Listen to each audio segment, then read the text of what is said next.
Hello, Guardians. Welcome to another episode of Tower Casuals, the Destiny podcast. I am one of your hosts, Corey Deering, and alongside me, as always, on this emergency episode is the Jotun Toten Spartan slaying Mayor of the Deepstone Crypt, my favorite Destiny co-host on the Citadel, Josh Finney. God, Corey, I really thought we were going to get through this week without anything major outside of the Schwab, maybe the leaked exotics trailer from yesterday, and then I'm driving my mom back from some appointments today. I'm about halfway back to her apartment, and it's all highway, and all of a sudden my phone just starts going off like crazy through my stereo. Yeah. And I'm looking at it and just like people that I don't even play Destiny with are texting me, and but it's mixed in with Colonel Panic and Nerd Generalist texting me in our group chat, and then I'm getting DMs from you. I'm getting DMs from you. I'm getting DMs from our friend Logan. I'm getting them from our friend. I'm getting texts from our friend Ray going like, "What the hell is going on? Like, explain to me what's happening." And I'm like, "What? Like, I can't even read these. All I made out was the words, what the hell, fuck, and Bungie." Yeah. And I was like, "Oh no, what happened? Oh God, did somebody do something else at that studio? Are we gonna have another talk about this on Thursday?" And I finally get to my phone about 45 minutes later, get her home, get her settled, look at it, and I'm sitting in the parking lot, and I'm just going, "Oh my God," like over and over again. Chelsea and I had to go run an errand, so I dropped her off. I was like, "Here's the credit card. Just go in and do whatever you need to do. Take all the time in the world, because I'm gonna be here a while." Bungie, as of this morning, January 31st, at 10 a.m. Pacific, has officially joined the PlayStation Studios family. This is to the tune of $3.6 billion. That is approximately half of Bethesda. Yeah. And man, I had a lot of thoughts initially, because I was like, okay, cool, because I was like, man, the biggest story of the day is that Xbox is releasing MLB The Show into Game Pass again this year, which is hilarious, right? But I was like, oh, that'll probably be the big news of the day. MLB The Show gets announced, cover athlete, whatever, coming to Game Pass and Switch and stuff now too. And it's like, oh, that's a pretty decent sized story for the day.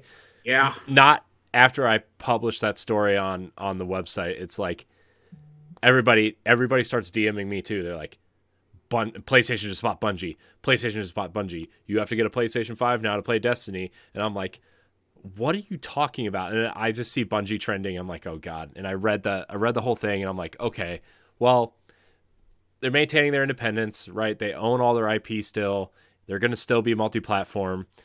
I have a lot of thoughts on what their kind of integration with PlayStation is going to be moving forward. Yeah. So let's break down the deal first. Let's break down, because this is a truly unique deal. This is not an all or nothing like Bethesda, or like we think that about 85% of Activision Blizzard is going to be, or Obsidian or Double Fine or something like that. Right. And this is much more akin to the Mojang. It's like a fusion of the Mojang deal and the Activision publishing deal of Destiny 1 and Vanilla Destiny 2. Right. It's kind of like a marriage of those two ideas. So, yep. Bungie.net, Pete Parsons goes in and posts, with Sony Interactive Entertainment, the potential for our universes is unlimited. Future games will take bold steps into unexplored spaces for Bungie, continue to push the boundaries of what is possible, and will always be built on a foundation of creating meaningful, lifelong friendships and memories. We remain in charge of our destiny. We will continue to independently publish and creatively develop our games. We will continue to drive one unified Bungie community, and our games will continue to be where our community is, wherever they choose to play. So that was the first thing. And we were like, okay, we've heard this PR speak before. Immediately, a post from Joe Blackburn and Justin Truman goes up. And they post a graphic saying, Destiny 2, our shared vision. One community, multi-platform. Destiny 2 will stay on all current platforms and expand to new platforms. That is that Epic Games Store leak that we kind of talked about last year. That's what I firmly believe this is. I would not be shocked to see the Witch Queen in 3 weeks show up on the Epic Game Store. Just saying, considering Sony's alliance with them. Right.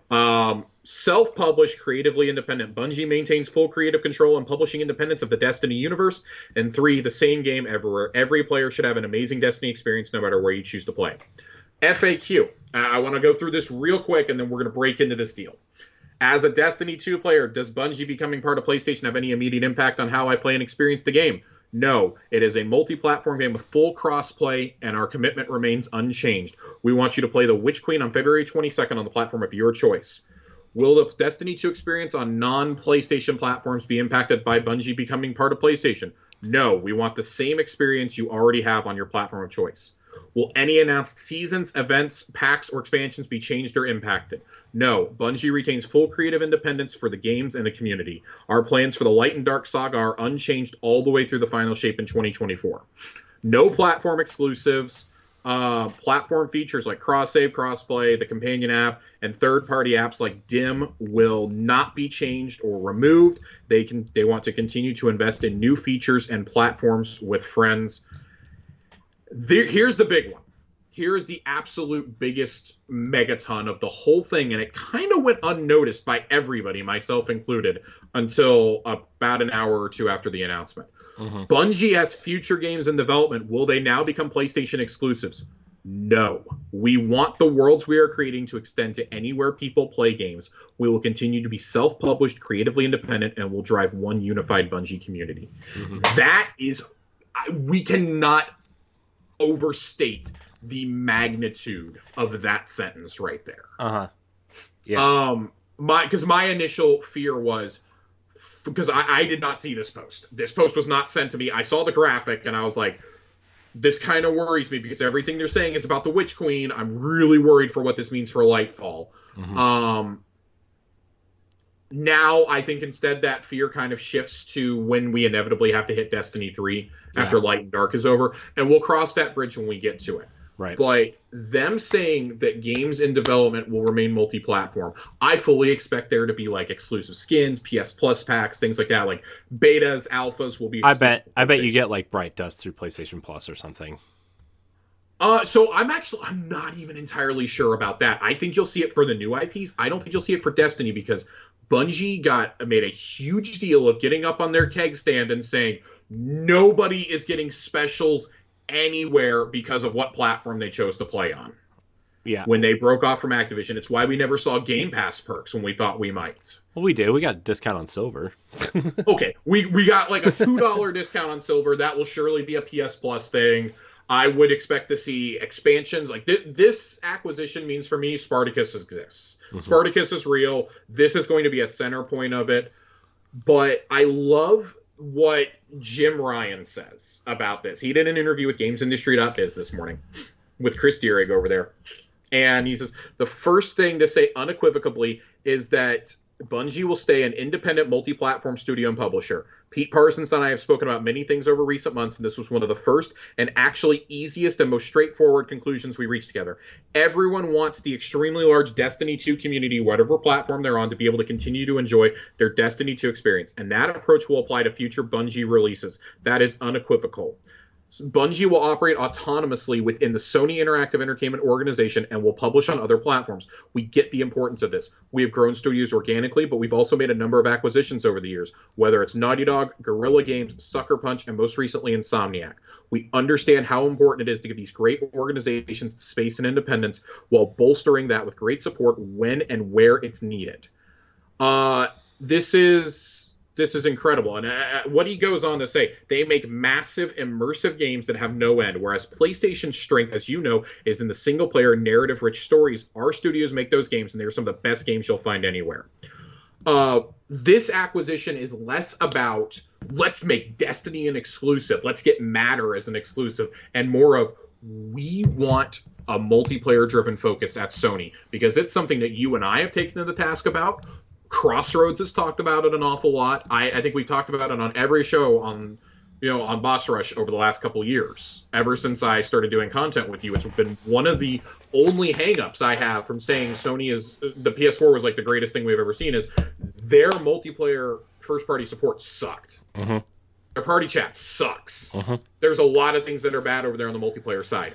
Like your multiplayer title that you launched with last generation was Killzone Shadowfall. Yeah. Killzone's not bad, but let's not pretend that it's Halo or Destiny or Call of Duty or something like that. Right. This gives every team an opportunity to learn from Bungie, just like Bungie learned from the BattleNet team and from the World of Warcraft team over at Activision. Mm-hmm.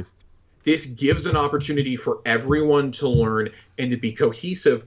But also, Sony is really the only one that was going to give Bungie the support they wanted. We talked about this at length last year, and we brought it up periodically.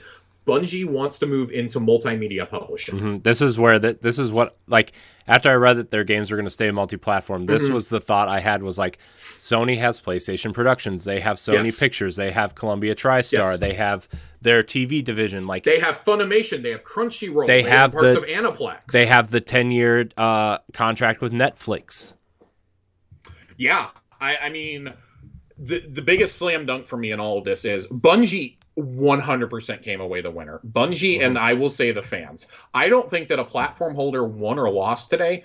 I think everybody took away a victory. Microsoft walks away knowing that, okay, Phil Spencer's favorite game to play is not going PlayStation exclusive. Right. Okay, we all saw the memes about it. Mm-hmm. But I think that the fact that they realize this, and this to me does scream, this is probably why the Call of Duty comment was made a couple weeks ago by Sony executives saying, we hope that Microsoft will continue to honor the legacy of Activision Blizzard franchises. We all knew they were talking about Call of Duty and like Overwatch and Diablo and stuff like that. Yeah. On other platforms.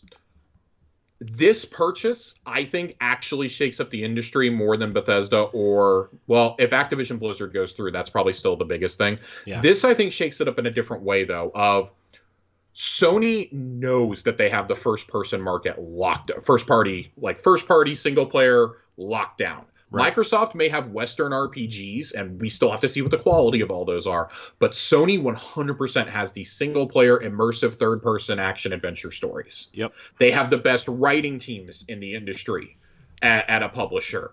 To think that they are not the most powerful game maker out of the big three at this point is complete ignorance. Mm-hmm.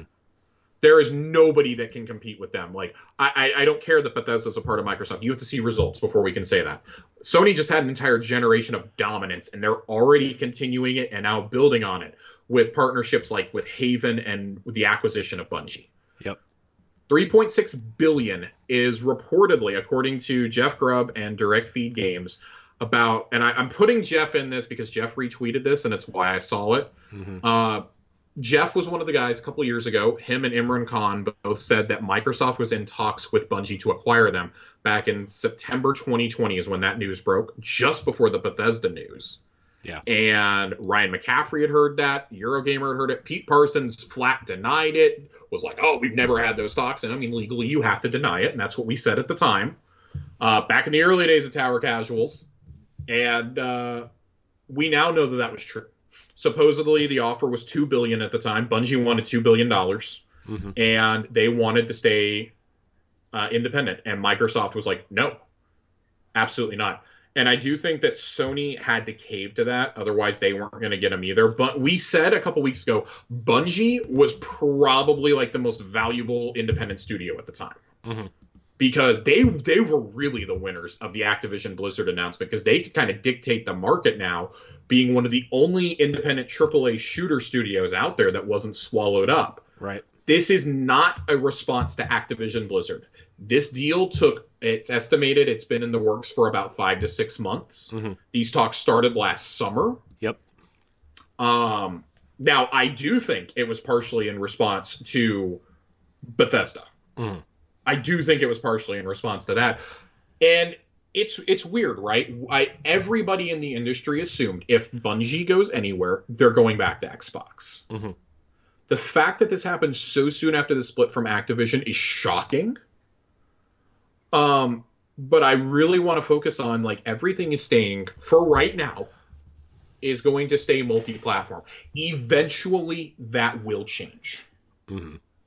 You do not spend $3.6 billion to not get exclusive things. But Sony cares way more about the infrastructure that's going to bring their online communities, Yeah. what that's going to do for their online games going forward. Mm-hmm. I forget the name of the studio, but they are working on a game with the former directors of Black Ops 3. They are doing a game with them. Deviation. I always forget them. Guaranteed this is going to help. There is a studio founded by ex-Bungie devs that is working on their first MMO FPS with Sony. Mm-hmm. This is nothing but a win across the board for everybody. And selfishly, as a primarily Xbox fan, my first reaction was, being completely selfish and being a fanboy, was, fuck. Yeah, I'm crushed. I mean, I'm absolutely crushed. That's exactly how I felt too, right? Like, I mean, look, my first Bungie experience was Halo, right? Like, I think almost all of us can say that. I think almost everybody listening to this show has a connection to the Halo games, or at least to Destiny 1. Like, it's like everybody knows Halo is one of the singular most important franchises in history. But Xbox does not exist without Bungie. Yeah, and it's weird because I think, like, I now understand what it kind of feels like the sense of, shit, I may never get... I have a friend whose favorite franchise is Elder Scrolls, but he's notoriously he's a PlayStation only guy. Has only ever been able to afford one console a generation, and he's even conceded, like, I'm gonna have to get a Series S just to be able to play Fallout and Elder Scrolls and Starfield. Like, I just want to play those Bethesda games. He's like, but Game Pass is so good. And that's the argument I was making to a couple friends of mine who were really bummed today about this news. Is nobody has lost here. There will eventually be exclusive Bungie games, but look at how many times Bungie's gotten out of agreements. They got out of Microsoft after 10 years after being acquired. They got out of the Activision publishing deal after less than 10 years. Who's to say that in 10 years they don't get a new leadership is in charge and is like, we don't like the way that Sony does things. We want to leave. I'm not pushing that agenda at all. No. Yeah, I mean, not coming across as a bitter, salty gamer. Yeah, I mean, inside I am, but like I understand, like, this is a business decision. Like, Bungie has obviously they have a big, like, they want to go multimedia. Like, Sony can provide that for them. Where, like, that's like one of the only areas where Microsoft can't provide that for them at this point. And everything's going to stay multi-platform, and. Destiny, like you said, it's a Minecraft situation. It's probably going to be a Call of Duty situation where the platform is too big to not be on another console, right? Right, and I don't know that I would even say that, like, Destiny is. I think it's just that it's such a passionate fan base, and it's a devoted fan base, right? Like, you would never hear the end of it. And I mean, I was actually kind of shocked by the reactions I saw on Reddit and on Twitter around this, from people going, hey, I'm PlayStation main. I really, like, I don't want content divided again. I'm really enjoying playing with my friends. Please, Sony, Bungie, like, they're tagging them. They're tagging community managers saying, please pass this up the chain. Tagging Luke Smith and stuff, being like, please do everything in your power not to go back to the way things were during Destiny 1 and the beginning of Destiny 2. Please, we don't want this. If you do this again, I'm out. We don't want to go through this, and we cannot have a fractured community again. They spent so much time, like, developing this cross-platform, cross-save, like, one community thing, and just to... being like, that had to be like the one. And it's funny to then go to the platform that arguably has been the most against it. Yeah. It's shocking. I think, and I would have understood, like, okay, Destiny's going to stay a multi-platform. Okay, for at least Destiny 2, I will be totally understanding if a hypothetical Destiny 3 is just PlayStation and PC, and we don't know what that's going to be like. Okay, that is 3 years away. Yeah. At minimum, that's 3 years away, 2025. And I'm not going to worry about that until, the time comes. There are so many other things I can concern myself with in the meantime. Yeah.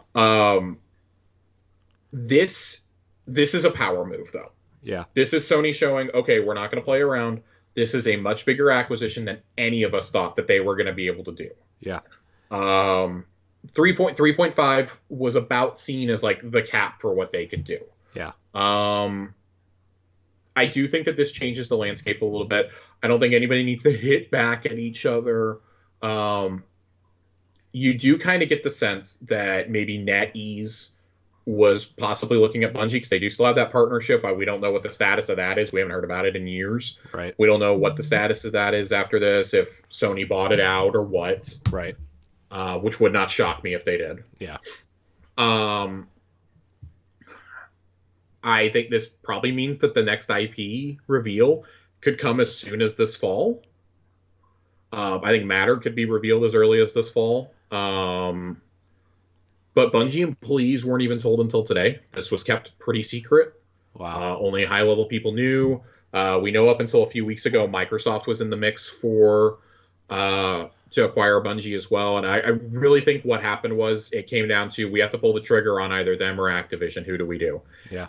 I'm still not entirely sure that the right choice was made there. I think that's that's a rock and a hard place. Do we bring home this amazing legendary studio and we cave to what they want, and then everybody else is going to want to do it? And it's going to start, like, what's to say that Pete Hines isn't going to come and be like, what the fuck? You told us we couldn't do this anymore. Mm-hmm. And I think that's part of what they're kind of wrestling with. Like, yes, Microsoft's approach, which was seen as the only way, was good. And, Minecraft was the exception to the rule.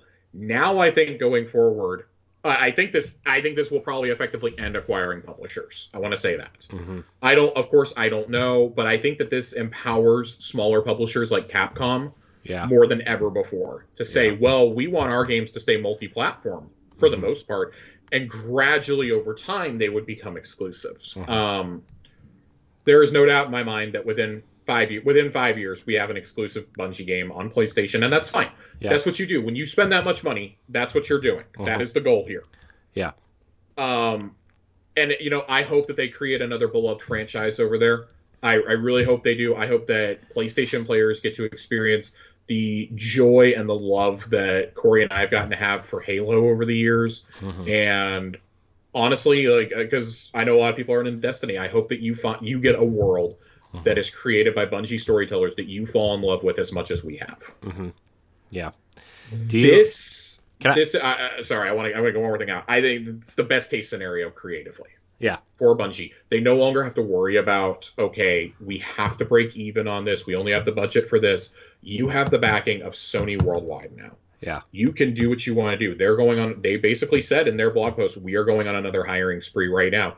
We already know the design team has more than doubled in the last year, and it doubled even since the beginning of the pandemic before that. Mm-hmm. There is no doubt in my mind that the Destiny team in particular will continue to grow. That is a money pot now for Sony. Sony loses nothing by letting that stay on Xbox. Mm-hmm. They lose absolutely nothing by letting Destiny 3 stay on there. Yeah. They lose nothing. Their name is forever associated with. I saw Greg Miller today saying, honestly, bundle Dreams and Destiny with all the expansions in with every PS5 this fall. Mm-hmm. Yeah. Yeah. Corey, what were you going to ask? I was going to say, I wonder when the time comes and, there's a Destiny 3, do you think that would be exclusive? Or do you think whatever their next IP would be exclusive? I think it's too soon to say. I think it's too soon to say based off this blog post, and this is probably me taking a hefty dose of copium here. Is that when they say you don't say the phrase, we want to continue to expand Destiny 2 to new platforms and then yank it from said platforms 2 years later. Yeah. It doesn't work that way. If anything, the only platform I see losing support in the future will be Stadia. Oh, yeah. I think the Stadia servers will be shut down whenever Light and Dark is done. Well, I think Stadia, I think that tech is going to be sold to somewhere or partnered with someone, right? I think it's being sold to Sony. Yeah. That's been my prediction for over a year now, is that Sony's going to buy the patents for that. Yeah. Would not shock me at this point. I don't know. I mean, if Sony figures out how to do cloud gaming on the level of xCloud, I will 100% play Destiny on PlayStation Cloud whenever I travel. Yeah. Because I was bemoaning that the game I was mainly playing in cloud is gone. I know. Now I understand why, but yeah, it's still. I'm like, why can't we still get the free one? Well, now this explains why you can't even have the free one. Yeah, I texted you earlier because a few months ago we were like, why are they taking Destiny off of Game Pass? It doesn't really make sense when they made such a big deal about it. Yep. And I was like, well, now we know why it's gone. Now we know why it's gone. but I think that this deal it really is going to shake the industry up in ways that we don't expect. Like I was telling Ray, I says our friend Ray Apollo, but I don't understand what would stop Microsoft now from going, hey, Double Fine has this really unique game, and we kind of would like to share it with the world. Mm-hmm. So we're gonna make it after like 6 months Mm-hmm. of being only on Xbox. We want to bring this to PlayStation. We want to bring this to the Switch. We know that was one of the big criticisms that Moon Studios had, that their head had. He was like, we don't want to be acquired by Microsoft because we want our games to be playable by everybody. Mm-hmm. Like, we were open to it, but they weren't going to let us put our games on whatever platform. I wonder if now those agreements I wonder if those talks get renewed or revisited now. Yeah. Like, what other studio is going to sit there and say, hey, we want this? Like, we know that Microsoft's been talking with IOI, with Stoic, with Avalanche, with Certain Affinity, like, and they're building relationships with those, because that was one of the biggest criticisms about some of these studios, like Ninja Theories. They didn't have a relationship before they bought them. And now you can't say that. Yeah. Now they're trying to establish those relationships before they open these talks or make them public. I do and don't think that Bungie is the last big acquisition we see for a while. Of course, we thought Activision was the last one we were going to see too, and this happens like 12 days later. Right. And there's still so much we just don't know yet. Yeah. About the future, about what's coming. God, I don't even know what to say. Part of me is still processing it because it just feels so surreal to say the words Bungie is part of Sony now. I know, it's so weird. And not in a bad way either. Like 100%, if they make a Destiny branded PS5, I'm buying it. If they make special plates, I'm buying them. Yeah. Like, I'm 100% doing this. Yeah. I do wonder if part of this also was they will now help keep Bungie on track. Because Bungie has delayed a lot in recent years, and part of that's due to the pandemic. But I mean, they were doing it even before that with Shadowkeep. Even Shadowkeep was just a few week delay, but that's when it kind of started, right? And okay, is this going to become a regular thing? Like, we can't have these 6-month seasons with nothing in them. We've spent since August, we've been in Season of the Lost, right? So what does that look like going forward? But I mean, also we talked about the media partnerships. I mean, I'm more confident than ever you're getting a Destiny anime announced by the Game Awards. Yeah.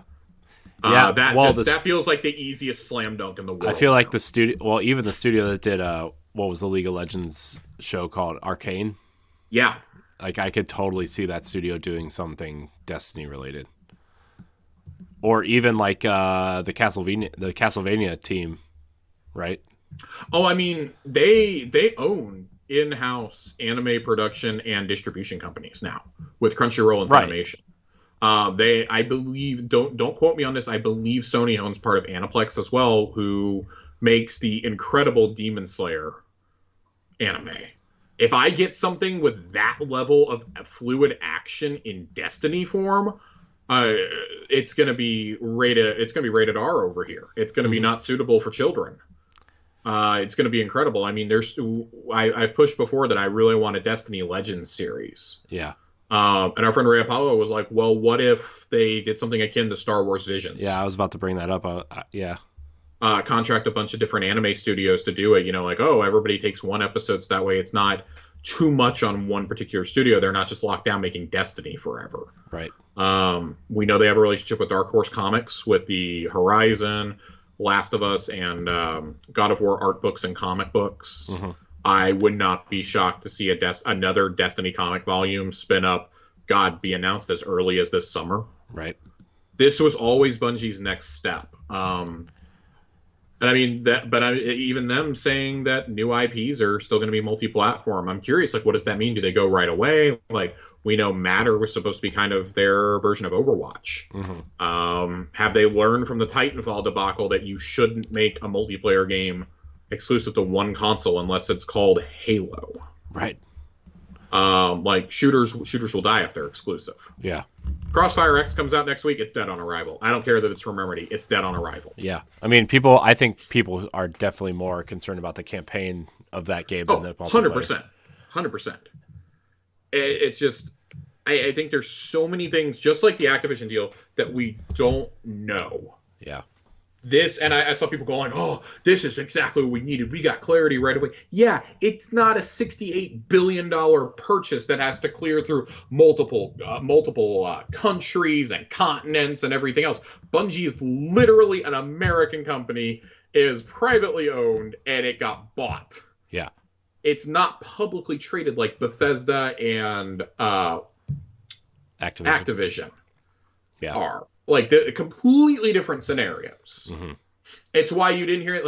It's why they were able to just stroll out and say, "Oh yeah, we bought Obsidian, we bought Double Fine," like stuff like that. Like, who's to say that now Obsidian couldn't get handled Knights of the Old Republic 3 and here make it, but we're gonna put it on both consoles because we have nothing to lose. But if you want to play it on Xbox, it's part of Game Pass, baby. It's part of Game Pass.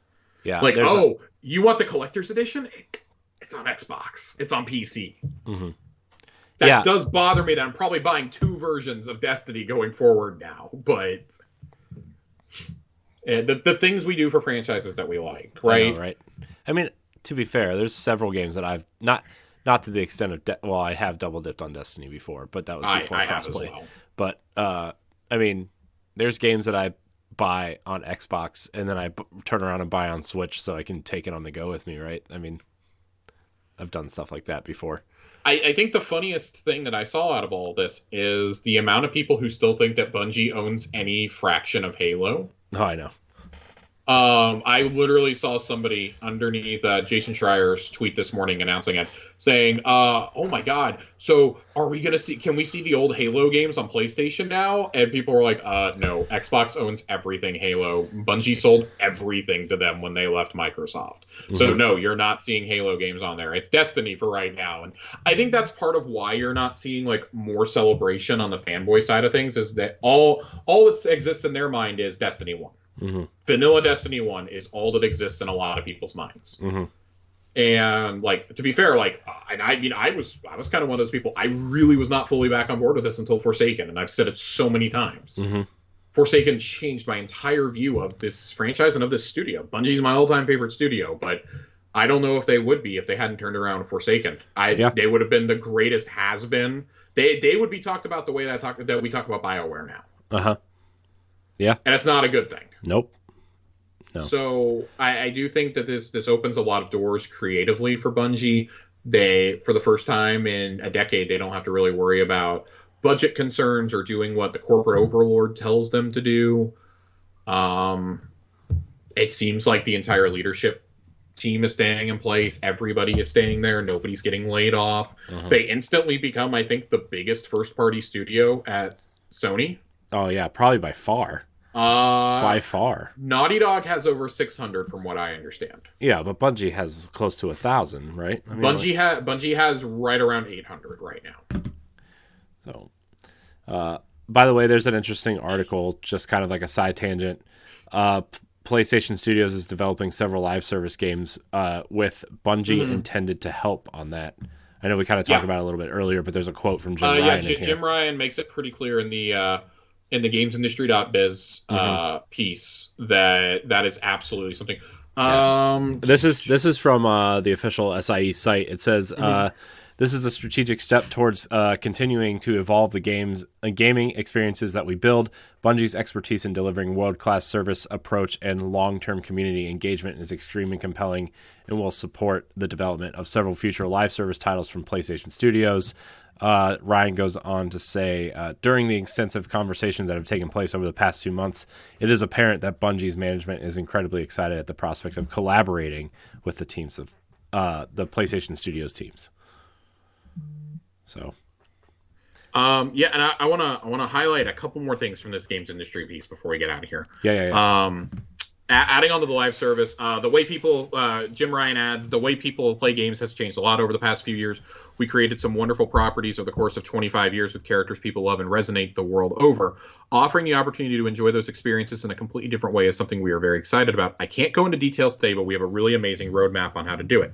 I would back us to do live service games ourselves, but when you have the potential to have a partner like Bungie who has been there, done it all before, learned the lessons, and have got this wonderful, brilliant team who is there and has the potential, we think we can take something that would have taken a certain number of years and significantly decrease the time it will take to get it right. The other thing I want to note here is they do go into the the allegations that surfaced in Rebecca Valentine's reporting at IGN late last year, which we talked about a couple weeks ago, I think. We talked about it before Christmas. Yeah. Oh God. It has actually been that long. It has really been that long. Yeah, I was out Christmas shopping when it broke. This is an area. This is what Jim Ryan had to say. This is an area Sony takes incredibly seriously. We hold ourselves to extremely high standards throughout the organization and with the businesses that we partner with. This is something I've been incredibly sensitive to right from the start of the conversations, and I've been nothing but impressed and have nothing but the highest praise for the way Bungie organizes and conducts itself. There are a number of areas Sony can learn from Bungie. Philanthropy is a cornerstone value, and I think that speaks to everything. Pete Parsons added, we have been incredibly transparent with each other, what we're doing and the challenges we face.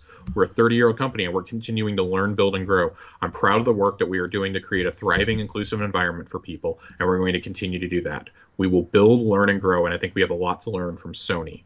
A lot of this is PR speak. I want to be really clear about that. It's not. I don't think it's necessarily sidestepping it, but it is saying that Sony was completely aware of it. I mean, these are the same questions that Phil Spencer has been asked as well about the Activision Blizzard deal. Like, what are you going to do? What are you going to change about the culture there? I don't think that we necessarily need to worry about the culture at Bungie. It does seem like they've taken a lot of steps and they acknowledge there is work still to be done. But I am curious to see how those efforts go now, being part of a big corporate umbrella again in a way that they haven't been since Microsoft. The industry has changed a lot since 2007 when they announced their independence from Microsoft. So I'm curious to know what happens here, because there are a lot of people who were wronged, and there were a lot of damning allegations in that piece. And some of it ranged from, okay, boys club jokes to holy shit, like some of these things should never happen to any person ever. This is not okay. I'm not saying it's like Activision Blizzard level, but as we said then, not everything has to be Activision Blizzard level. It's, horrible shit is still horrible shit no matter where you go. So I really do hope that Sony and Bungie take it really seriously and make that a place to be proud of again, make people be proud of. And I mean, to be fair, like Bungie seems like their workers seem incredibly proud to be there and be a part of it. Yeah. So I'm very curious to see how they continue to grow and evolve and learn from the mistakes of the past. I don't know what else there really is to say. Like, this is, in a sea of mega transactions, this is probably the most fascinating, and not just because we cover Destiny on a weekly podcast. This is genuinely, I think this is the most interesting acquisition in the industry, because it wasn't just for an IP or just for a team. Right. This was for the things that team can bring to the table beyond Destiny, beyond matter. Like, this is the future, and we kind of likened the same thing when Bethesda was purchased. It wasn't just about securing Elder Scrolls and Fallout and giving them a home. It was about the people there. We've seen how the Bethesda teams work with each other. How can ZeniMax Online help, Obsidian? How can they help them with Ground? Like, that's a question to ask. How can they help Mojang make Minecraft Dungeons into something to be proud of? Right. How are they going to help in Exile with their next game? Yeah. These are all questions that we've asked on the Microsoft side. Now, I think it's fascinating we get to ask this on the Sony side. Yeah. I mean, how is Bungie going to help if Guerrilla makes another Killzone? Yeah. We know Guerrilla has a second team going. Or Resistance, right? Like, I think that was a rumor rolling around too. Is Cory Barlog's next game at Santa Monica going to have a multiplayer component? Because it's supposed to be some sci-fi action game. No, he's bringing back God of War multiplayer. Oh my god. Corey, don't. The amount of hot takes I've had to read about Killzone today, trying to put it in the same conversation as Halo has been laughable. No, the interesting one, honestly, if Bungie works with Deviation, would be SOCOM. Would be the one to bring back, I think. I don't know, because that just seems like the only game that Sony ever had any relevance online with. I will also Mag. note, one thing that I kind of forget about is Bungie is supposed to open up their first international branch this year in Amsterdam, which is where Guerrilla is also located. Yes. And I believe that's where Sony Europe is located, period. Yep. So that's a great move, bringing everything in-house there.